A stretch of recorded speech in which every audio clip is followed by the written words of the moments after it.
दोस्तों काजल अपनी पूरी फैमिली के साथ अपने घर में रहती है और अपने भाई और बहन में सबसे बड़ी काजल ही होती है, जो कि 10th क्लास में पढ़ रही होती है और उसका छोटा भाई है वो 7th क्लास में पढ़ रहा होता है। तो दोनों के पास अपनी अपनी साइकिल होती है, दोनों ही अपनी साइकिल से स्कूल घर जाते थे और साथ ही में घर वापस आते थे। जाते टाइम भी साथ में और आते टाइम भी साथ में रहते थे। उसके बाद कुछ दिनों बाद क्या हुआ कि काजल का 10th क्लास का जो एक्स्ट्रा क्लासेस होते हैं वो चालू हो गए, जिसके बाद जो उसका छोटा भाई था वो जल्दी घर आ जाता था और जो काजल है वो देर से घर आती थी। एक दिन क्या हुआ कि काजल का साइकिल चोरी हो गया, जिसकी वजह से काजल को डेली घर पैदल ही आना पड़ता था। तो उसने सोचा कि मैं एक बस ज्वाइन कर लेती हूँ, जिसकी वजह से मेरे को पैदल ना चलना पड़े और मैं बस से ही स्कूल जाऊँगी और आऊँगी। तो उसने अपने घर वालों से कहकर बस लगवा लिया। उसके बाद काजल डेली ही स्कूल के बस में बैठकर स्कूल जाती और जो बस का ड्राइवर था वो भी काजल को रोज़ स्कूल में बस में बिठाता था। ऐसे कुछ दिन तो नॉर्मली चलता रहा। उसके बाद एक दिन क्या होता है कि बस का ड्राइवर जो है उसको और काजल को आपस में प्यार हो जाता है।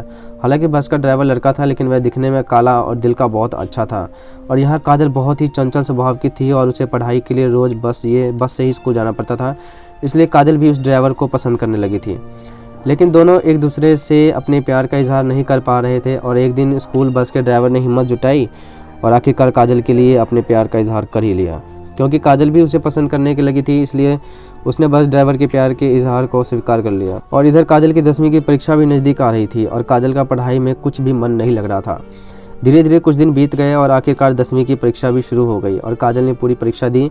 परीक्षा पूरी हो जाने के बाद ड्राइवर काजल से मिलता है, लेकिन काजल उसे कहती है कि वह गर्मी की छुट्टियों के मौसम में मिलने नहीं आ सकती। इतना कहकर काजल वहां से चली जाती है। काजल ने अपने घर के कामों में गर्मी की छुट्टियां खत्म कर ली और जब 10th क्लास के रिजल्ट आए तो उसमें पता चलता है कि काजल फेल हो जाती है, जिसके कारण उसके घर वाले बहुत ही ज़्यादा उससे नाराज़ हो जाते हैं। उसे बहुत ही भला बुरा सुनाते हैं, क्या कि इतना दिन क्या नहीं किया, पता नहीं क्या करने जाती थी, ये वो बहुत चीज़ सुनाते हैं, जिसके लिए काजल बहुत रोती है। और अगले साल फिर से वो एडमिशन कराती है 10th क्लास में। उसके बाद अगले साल वो पास हो जाती है 10th क्लास में। उसके बाद वो 11th क्लास में फिर से एडमिशन कराती है। तो उसके बाद जो बस का ड्राइवर होता है वो फिर से उसके नज़दीक आता है और उसे वो बात करने की कोशिश करता है।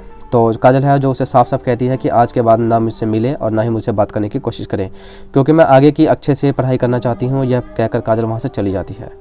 लेकिन यह सुनकर स्कूल बस चालक जो है वो ड्राइवर जो है वो काफ़ी टूट जाता है, लेकिन वह बहुत समझदार होता है, इसलिए वह नहीं चाहता कि उसके वजह से काजल की पढ़ाई में कोई भी रुकावट आए। इसलिए स्कूल बस का ड्राइवर काजल से कभी नहीं मिलता और ना ही बात करने की कोशिश करता है। इधर काजल 11वीं की पढ़ाई पूरी करती है और अगली कक्षा यानी कि 12वीं कक्षा में पढ़ाई जब वो करती है तो काजल अच्छी तरह जानती है कि 12वीं कक्षा की पढ़ाई थोड़ी मुश्किल है, इसलिए वह काफ़ी पढ़ाई पर बहुत ज़्यादा ध्यान देना चाहती है। लेकिन एक दिन काजल साइकिल से स्कूल जाती रहती है, जब एक स्मार्ट लड़का बाइक से जा रहा होता है और काजल को देखकर लड़का मुस्कुराता है और काजल भी उसे देखकर मुस्कुराती है। अगले दिन जब काजल अपने हाई स्कूल के लिए निकलती है तो लड़का फिर से रास्ते में दिखाई देता है और काजल को देखकर फिर मुस्कुराता है।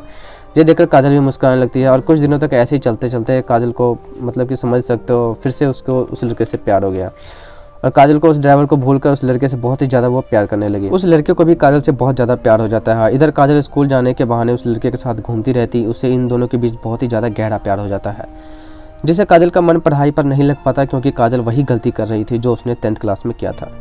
यहाँ उसकी परीक्षा भी 12वीं के नज़दीक आ रही थी, लेकिन काजल का पढ़ाई में बिल्कुल भी मन नहीं लगता था, क्योंकि काजल घर से स्कूल के लिए निकलती थी, लेकिन स्कूल ना जाते हुए काजल उस लड़के के साथ घूमती और मौज मस्ती करती रहती थी, क्योंकि वह लड़का एक ऑफिस में जॉब कर रहा होता है। और कुछ दिनों के बाद काजल की परीक्षा भी 12वीं की परीक्षा जो है वो शुरू हो जाती है और ठीक वैसे ही काजल 12वीं की कक्षा की पूरी परीक्षा देती है। परीक्षा के बाद लड़का काजल को एक मोबाइल भी दे देता है। काजल मोबाइल देकर बहुत खुश हो जाती है। घर आने के बाद उसके माता पिता उस मोबाइल के बारे में पूछते हैं कि कहाँ से दिया ये मोबाइल, कौन दिया ये मोबाइल। तो काजल अपने माता पिता और भाई से झूठ बोलकर मोबाइल मिलने का बहाना बना लेती है।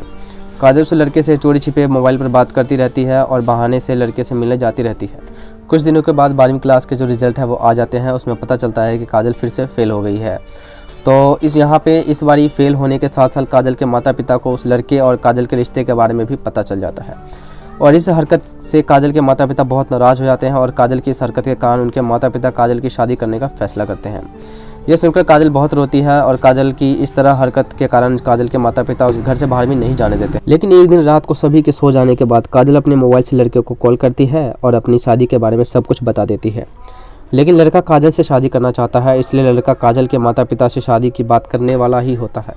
अगले दिन लड़का काजल के घर आ जाता है और काजल के माता पिता से अपनी और काजल की शादी के बारे में बात करता है। लेकिन काजल के माता पिता उस लड़के की शादी से मना कर देती है। लड़के को भला बुरा कहकर वहाँ से भगा देती है कि तुम निकलो यहाँ से। यह सुनकर काजल अपने माता पिता से काफ़ी नाराज़ हो जाती है और गुस्से में काजल अपने माता पिता को लड़कों के साथ भाग जाने तो शादी करने की धमकी देती है कि मैं उसके साथ भाग जाऊंगी, नहीं तो मेरा उसके साथ शादी करो। लेकिन लड़का बहुत ज़्यादा समझदार होता है क्योंकि वह अपने माता पिता और काजल के माता पिता को दुखी नहीं करना चाहता। इसलिए लड़के को भाग कर शादी करना बिल्कुल ही पसंद नहीं होता। इसलिए तो लड़का अपने प्यार की कुर्बानी देखकर काजल को अपने माता पिता की पसंद से शादी करने के लिए कहता है। ये सुनकर काजल बहुत ज़्यादा रोती है क्योंकि काजल उस लड़के से बहुत ज़्यादा प्यार करती थी। लेकिन काजल के माता पिता काजल की शादी उस लड़के से करना पसंद नहीं करती, इसलिए उन्होंने काजल के लड़के के लिए तलाश शुरू कर दी। एक दिन काजल के लिए रिश्ता भी आता है और वह लड़का काफ़ी अमीर होता है। लेकिन उस लड़के की पहले ही शादी हो चुकी होती है, लेकिन वह अपनी पहली पत्नी से तलाक लेकर दोबारा शादी करना चाहता है। यह बात काजल के माता पिता अच्छी तरह से जानते थे, फिर भी काजल के माता पिता लड़का बहुत अमीर है इसलिए उस लड़के को काजल से शादी करना चाहते थे। काजल के माता पिता भली भांति जानते थे कि लड़के को शराब पीने की आदत है और शराब की वजह से वह अपनी पहली पत्नी की पिटाई कर रहा था, जिसके चलते उनकी पहली पत्नी ने उन्हें तलाक दे दिया। यह सब जानते हुए भी काजल के माता पिता उस लड़के से काजल की शादी करने के लिए राज़ी हो जाते हैं।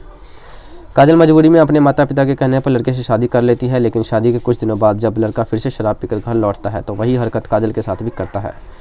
मतलब कि काजल को मारपीट करता है, काजल के साथ बहुत ही ज़्यादा मारपीट करता है। अगले दिन भी लड़का शराब पीकर घर लौटता है और कुछ कहा सुनी के बाद वह काजल को खूब पीटता है और काजल बहुत रोने लगती है। अगले दिन जब सुबह काजल यहाँ अपने माता पिता के पास लौट आती है और अपने माता पिता को पूरी सच्चाई बताती है।